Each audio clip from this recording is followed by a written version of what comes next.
गोटे गोटे नेंती गोटे केजी ओजन। नमस्कार, मु सुरेंद्र नाथ। मो घर है जमदार पंचायत, केन्द्रापड़ा जिला, केन्द्रापड़ा ब्लॉक। आसतु देखा मो गाई फार्म पाखे केमती फल चाष कर जो फल की आम बहुत माने कम खर्चे कम समय रे सृष्टि कर आमदानी कर देखेबी आज। देखु यही जो गाई फार्म जो मुक्त गोबर बाहर से मुक्त गोबर दे वर्तमान जो फल गछ सृष्टि होती मात्र 3 वर्ष भितर से फल फली से कौन कौन होता आसन देखा। ताले आसतु प्रथम देखा ए मो गाई फार्म कड़े जो जामुडल गछ अच्छी जामुडल गछ कौ भली गाईर मुक्त गोबर दिया है कौ भली जामुडल फलुची सेटा आज प्रथम देखा। तापर अन्य गछ देखा। देखु वर्तमान ये गोटे जामुडल गछ अच्छी। देखु जामुडल केमती एटा आदर कौन सार ना कौन मेडिसिन ना बिना सार मेडिसिन रे ये जामुडल देखु।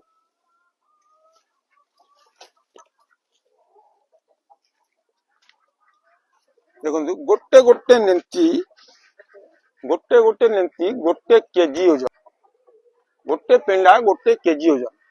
देखु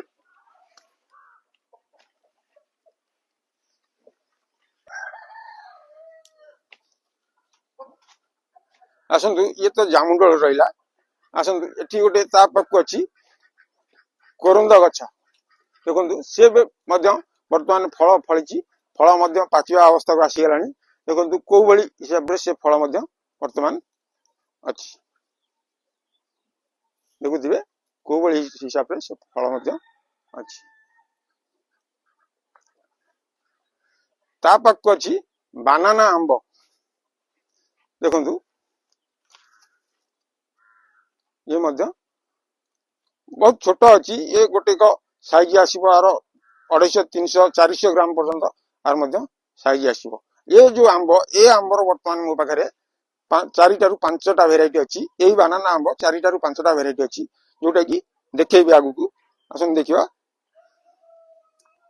वर्तमान ये गोटे आंब जो आंब की आम मार्केट रे वर्तमान आर केजी 400 टंका बिक्री होची। वर्तमान ये गोटे आंब लगी। देखु कुंड साहाय्य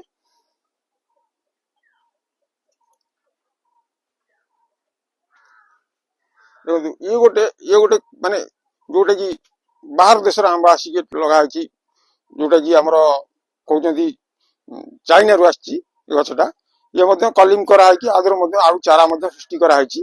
देखु ये फली 2 वर्ष आंब फली।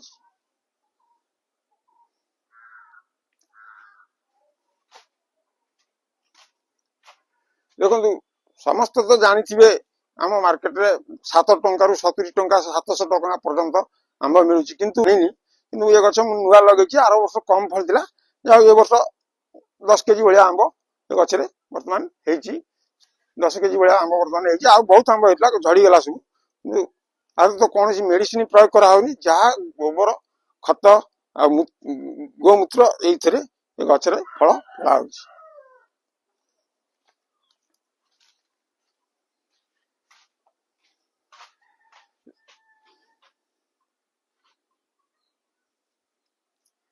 देखो ये भी से गोटे जातिर कही 4-5 प्रकार बानाना आंब मो पाखे अच्छी जोटा कि ये गोटे भेराइट।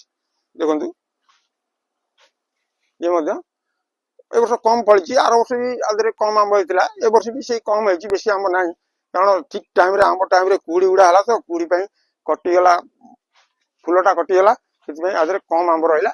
आउ ए वर्ष आंब आदि कम अच्छी बेसी ना आर आउ 3-4टा भेराइट मो पाखे अच्छी जोटा कि ये भी कलिम करा कलिम ये आसला बाहर ये भी कलिम करा ये कलिम डाल कटा है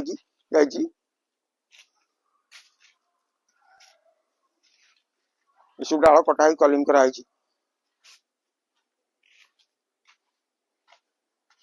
देखो ये गोटे जातिर जामुडल से तो गोटे जामुडल देखली ये गोटे जातिर जामुडल।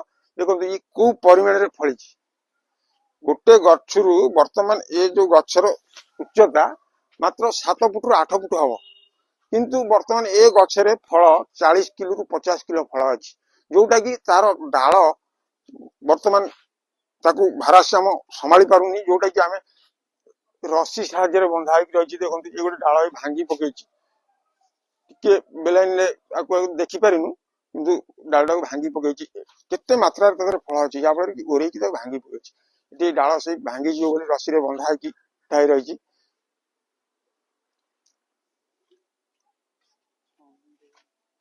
ଦେଖନ୍ତୁ ସେମିତି କଲେ ତ ଦେଖିବା ପାଇଁ ବହୁତ ପ୍ରକାରର ଭେରାଇଟି ଅଛି, ବହୁତ ପ୍ରକାର ମୋ ପାଖରେ 70 ପ୍ରକାର ଭେରାଇଟି ଆମ୍ବ ଅଛି। ଆଉ ଯୋଉ ଆମ୍ବ କି 200 ଗ୍ରାମରୁ କେଜିଏ 1200 ପର୍ଯ୍ୟନ୍ତ ମଧ୍ୟ ଆମ୍ବ ଅଛି। ଆଉ ସବୁଗୁଡା ତ ଏ ଗୋଟେ ଭିଡିଓରେ ଦେଖେଇ ହବନି। ଆସନ୍ତୁ ଆଉ ଗୋଟେ ଦିଟା ଭେରାଇଟି ଦେଖେଇକି ବନ୍ଦ କରୁଛି। ଆଉ ନେକ୍ସଟ ଭିଡିଓରେ ଆପଣଙ୍କୁ ଆଉ ଯୋଉ ଭେରାଇଟି ରହିଲା, ଯୋଉ 70ଟା ଭେରାଇଟିର ଆମ୍ବ ରହିଲା, ସେ 70ଟା ଭେରାଇଟିର ଆମ୍ବ ନେକ୍ସଟ ଭିଡିଓରେ ଦେଖାହବ। ଆଉ ଦେଖନ୍ତୁ ଇଏ ସେଇ ବାନାନା ଆମ୍ବ, ଦେଖନ୍ତୁ ଏଠି ଗୋଟେ ଜାତିର ଆମ୍ବ ମଧ୍ୟ ଅଛି। ଦେଖନ୍ତୁ ଆର ୱେଟ ବର୍ତ୍ତମାନ 300 ରୁ 400 ଗ୍ରାମ ହେଇଗଲାଣି। ଇଏ କିନ୍ତୁ ପାଚୁ ପାଚୁ ଅଗଷ୍ଟ ମାସ ହେଇଯିବ। ଦେଖନ୍ତୁ ତଳେ ମଧ୍ୟ ଲାଗିଛି। ଦେଖନ୍ତୁ ଯଦି ଏ ଭିଡିଓଟି ଆପଣମାନଙ୍କୁ ଭଲ ଲାଗିଛି ତାହେଲେ ଲାଇକ୍ କରନ୍ତୁ, ସେୟାର କରନ୍ତୁ, ସବସ୍କ୍ରାଇବ କରନ୍ତୁ। ନମସ୍କାର। ଫେର ଯୋଉ ଆମର 70ଟା ଭେରାଇଟି ରହିଲା, ନେକ୍ସଟ ଭିଡିଓରେ ସେ ଆମ୍ବ ଗୁଡିକ ଦେଖେଇବି। ଆଉ ଅନ୍ୟ ଅନ୍ୟ ଅଙ୍ଗୁର, ସେଉ ଏ ମଧ୍ୟ ଲଗେଇଛି, ଆର ମଧ୍ୟ ଫଳ ହେଇଛି, ଆକୁ ମଧ୍ୟ ଦେଖେଇବି। ତାହେଲେ ରହିଲି, ନମସ୍କାର। ପୁଣି ଦେଖା ହବ ଆର ଭିଡିଓରେ।